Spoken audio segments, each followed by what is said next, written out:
Now, How did this fly get in there? Somebody got a fly swatter? yeehaw! It was a shot of Prairie Jesus is really what it was. It was. You'd think we would be getting used to it, but we never get used to it. We never get tired of good things happen. This life doesn't get old. No. It was a nice little distraction from the real world, and here we are today for a coffee session. This is the Rod Pedersen Show. Welcome, everybody, to the Rod Pedersen Show. It's Hour 2, episode number 313 of Canada's daytime sports talk show. And it always happens. I throw my pen at the camera, and I forget to go pick it up. So I'm without a pen, Jim Hopson. But I'll get one. One right there. I'll use it. Jim Hopson's with us, Canadian Football Hall of Famer, the architect of the decade of decadence with the Saskatchewan Roughriders. And probably, are you busier now than when you were president of the Riders? Actually, no, not when I was president, but busier than I thought I'd be, that's for sure. Yeah, but things are good? Things are fantastic. Yeah, really good. That's good. Yeah. Clark's telling me to give that mic a little more yank more? into it. Okay. Yeah. Listen, everybody wants to get an update on you, beloved president of the Rough Riders, and we've seen you sparingly in the media and so forth. But as far as coming out of the summer and everything, how are things? What you been doing? Well, we're very lucky. We have a place out on Long Lake, and we spent most of the summer out there. We come into the city to our place here once in a while, but a lot of boating when it wasn't windy, but we got in a lot of boating, a lot of yard work. We got a bubble of friends out there that we hang out with. My boys, I get to see them, my mom, that kind of stuff. So, no, we had a great summer. Things are picking up for me a little bit. I'm on several boards, SAS Power. I'm the chair of the University of Saskatchewan Husky Athletics, and I'm on the CFL alumni. And so, meetings and things like that, keep me engaged, keep me a little bit active, huh? Well, and a lot to add. And a little later on, we'll re-up on the Quick Six show topics. But I'm diving right into the main topics here with Jim right now because I can tell all the viewers are waiting with bated breath for your thoughts on the CFL season cancellation. But we had you on the day after the Canada West season cancellation. Is that still looking like the right idea? How do you feel about no university football?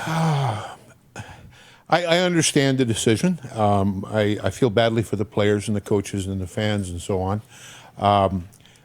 But I think they're going to try and find a way to play some football, exhibition games and training and so on.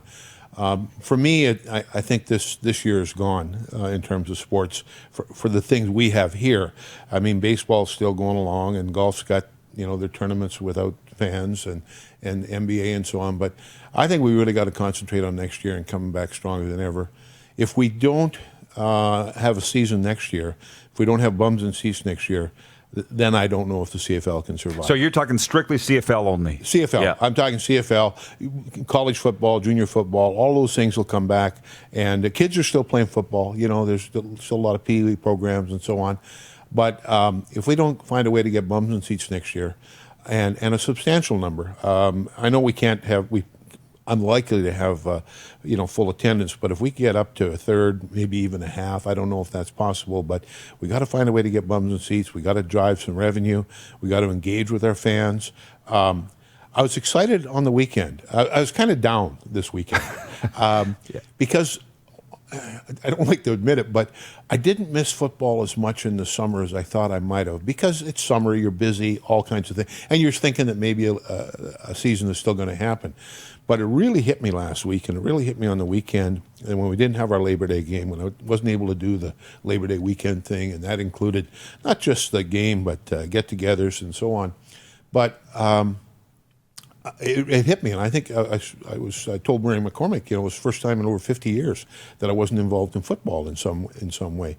But anyway, it hit me, and it really hit me too with the CFL games on TV, because this time of year, summer's kind of winding down, nights are getting cooler. Sit down Friday night, watch a doubleheader, and so all those kind of things. And I started thinking about next year, and how do we get the game back? How do we generate some revenue? How do we control expenditures? I think there's a whole bunch of things we have to do to get this right, and hopefully the league and the teams are going to figure that out. Well, I get where you're coming from. I was the same. That September 1, as soon as the calendar hit, it's like Mother Nature's like, yeah, the nip in the air turned, like right on that day. But I'm thinking not just the CFL, but I'm missing the Rams games. Drive into Saskatoon for the Hilltips Thunder games. We always did. Loved it so much. You're as much an amateur football guy as a pro football guy, but the hallmark of your career was caring for your people. So it's not like you weren't thinking about the players this summer. You had to have been, right? Absolutely. Yeah. Thinking about a lot of the people that I know so well and talking to them, CFL did what they had to do. They furloughed a lot of people last week and laid people off and so on. And I had a long conversation with Kevin McDonald, the vice president of football for the CFL for the last 18, 19 years he's been involved. And he's okay, but you know, it really hits home when you talk to people that have been a big part of the CFL, but a big part of your own life, and they've lost their jobs, and will they get them back? I don't know. And so there's a lot of adjustment going on. It was very encouraging for me on Sunday. The Riders did a fan event at Mosaic, and a bunch of alumni were there. There was probably 10 or 12 of us: Cleveland Vance, Steve Mazurik, Raz, you know, the usual suspects. But anyway, they had carloads come through, hundreds and hundreds of carloads, and they had giveaways. And we were kind of at the end, the alumni, we were signing cards and waving at people and so on. But it was crazy. People were not only in their jerseys, they had the face paint, they had everything, they had the flags flying, they had the convertible tops down, the sunroofs open, all that kind of stuff. And people were driving down from Saskatoon. And I thought, well, if they'll do that just to drive through the football area and by the stadium, they'll come back next year. I don't think the problem will be getting fans back in Saskatchewan. It'll be getting fans back in Montreal and in Vancouver. Mm-hmm. But on the other hand, Vancouver can seat 60,000 plus people. Why couldn't we put 20,000 people into that stadium? Why couldn't Safely, we put 20-some thousand into Edmonton? So I think the potential's there to get fans back in the stadium. I heard you talking about costs. Find a way to get the families back. I was encouraged by that on Sunday. A lot of families, kids in the cars and so on. But we've got to find a way to make it affordable, get people back. And quite frankly, you've got to find a way to get your expenditures down, because if you're going to have reduced revenue, you're going to have reduced expenditures. So it's one of the reasons why I wanted John. Well, there was a lot of reasons, but you mentioned what happened here. I don't know if you heard, they tailgated at McMahon Stadium yesterday. People were sending me photos. They just gathered all their buddies, safely, of course, but they were missing their Labor Day rivalry. That's right. And what I've noticed here is it's not just about the games, it's about bringing everybody together. Now, I got an idea about CFL business. You know it intricately. So when we knew they were in trouble this year, that wasn't a shock to me. But what about this talk of maybe we lose some teams and it becomes the Western Canada Football League? That seems pretty radical to me.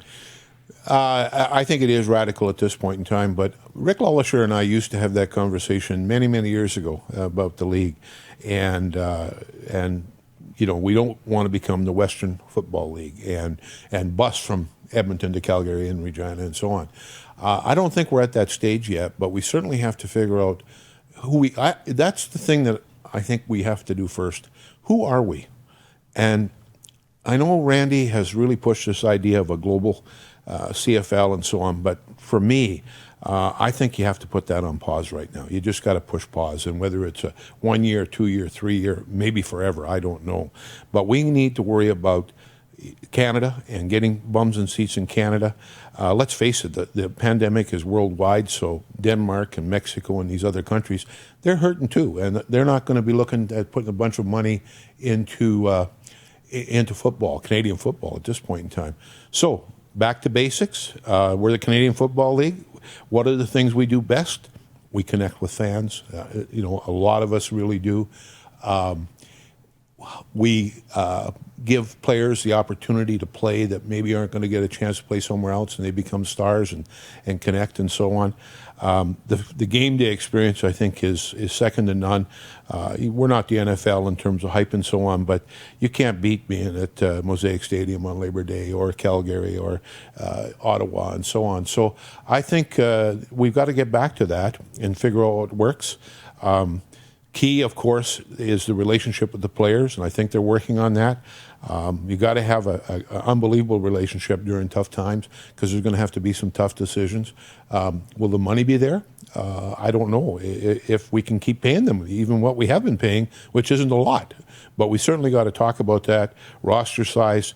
One of the things that I've said for a long time is, why are we spending 15% of our player salaries on one position? And we got to figure out a way to control that. And I'm not saying don't pay the quarterbacks, but where's Bo Levi going? If he's not going to play here, and so we need to get that under control. But it's going to take a lot of work. It's going to take a lot of work to figure out what we need. The CFL's done some good things. They made some moves in recent history to reduce the size of coaching staffs and that. But when we were going to Grey Cups, 3 out of 4 years, we had a 9-10 man staff, and it worked just fine. And I think it can continue to work.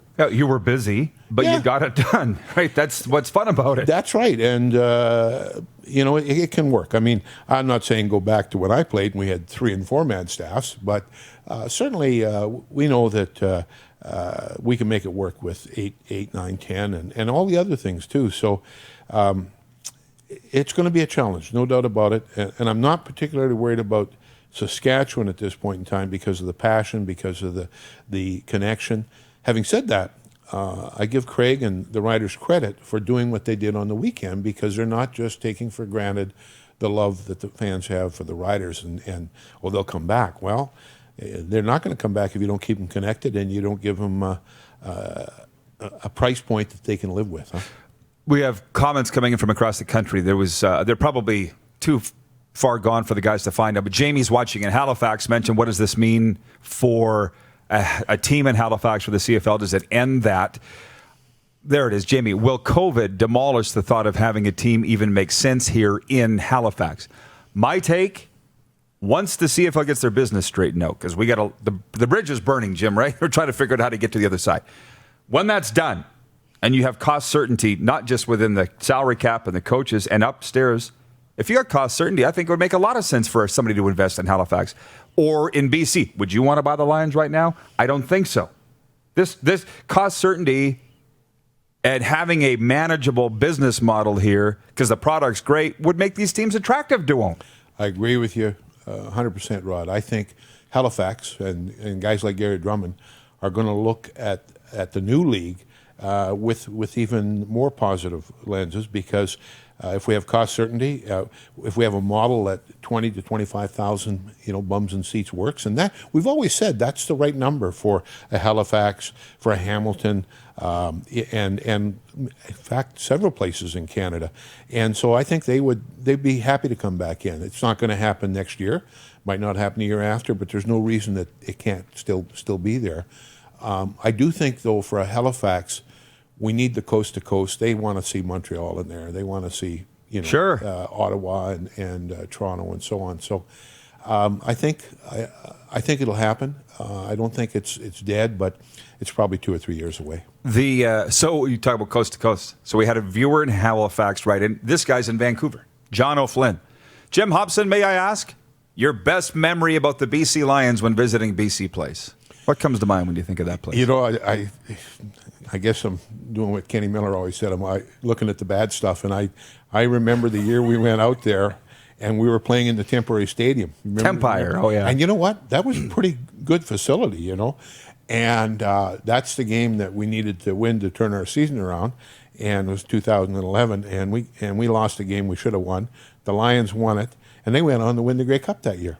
And I always felt leaving the stadium, I thought, we're going that way, and the Lions are going that way, and it's exactly.